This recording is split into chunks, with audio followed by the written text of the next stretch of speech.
अस्सलाम वालेकुम। पारे को साफ़ करने के लिए बारहा मैं अक्सरे जो है वो अपलोड कर चुका हूँ कि किस तरीके से पारे को मुसफ़ा करना है। तो वो तो एक लंबा प्रोसेस है, जो कम अज़ कम 10 से 12 दिन का है।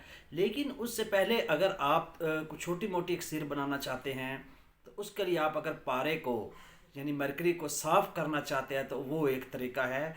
चाहे तीन चीज़ें हैं, नमक है, गेरू है, या जो है ये गेरू होता है, या जो है वो हल्दी है।